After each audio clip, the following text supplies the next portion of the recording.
చాలాసార్లు కృంగిపోయి మనం ఏడుస్తున్నటువంటి సమయంలో మనము నిందిస్తూ ఉంటాం. చూడండి, ఇప్పుడు హాగరు కూడా సారాను నిందిస్తూ సారా నన్ను ఇట్లా బాధ పెట్టింది, అట్లా బాధ పెట్టింది, ఇట్లా అట్లా అట్లా ఇట్లా అనుకుంది. కానీ దేవుని ఉద్దేశం అది కాదు కదా.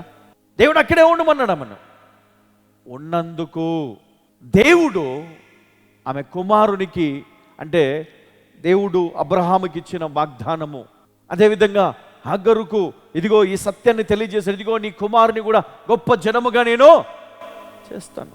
మరి ఈరోజు నీకు నీ సంతానమునకు ఒక గొప్ప ప్రణాళిక ఉన్నదేమో. అందుకే దేవుడు నిన్ను కాపాడుతూ వస్తున్నాడు. హల్లెలూయా. అందుకే దేవుడు నీ కుటుంబాన్ని తప్పిస్తూ ఉన్నాడు. నాశనములో పడకుండా, శాపములో చిక్కుకోకుండా దేవుడు కాపాడుతూ వస్తున్నాడు. హల్లెలూయా. దేవునికి మహిమ కలుగును గాక.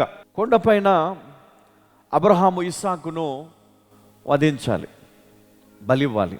అక్కడికి కూడా దేవుడు దూతను పంపాడు. ఖడ్గమును పైకెత్తగానే ఆ దూత అక్కడికి వచ్చి మరి ఖడ్గమును మరి ఆపడం జరిగింది.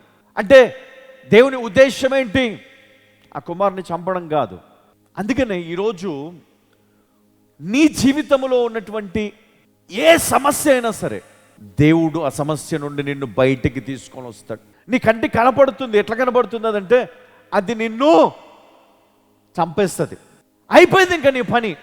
ఆ అప్పులు లేదా దయ్యము లేకపోతే దురాత్మలు లేకపోతే ఆ చేతబడి శక్తులు లేకపోతే నీకున్నటువంటి ఇబ్బందులు నిన్ను నాశనము చేస్తే నీకు అనిపిస్తూ ఉంటుంది. కానీ దేవుని పైన నీవు ఆధారపడితే గనక, దేవుని యందు విశ్వాసమును ఉంచితే గనక దేవుడు నీకు తోడై నిన్ను ఆ సమస్యలో నువ్వు మునిగిపోకుండా, నువ్వు నాశనము కాకుండా నిన్ను బయటికి తీసుకొని వస్తాడు. హల్లెలూయా, హల్లెలూయా.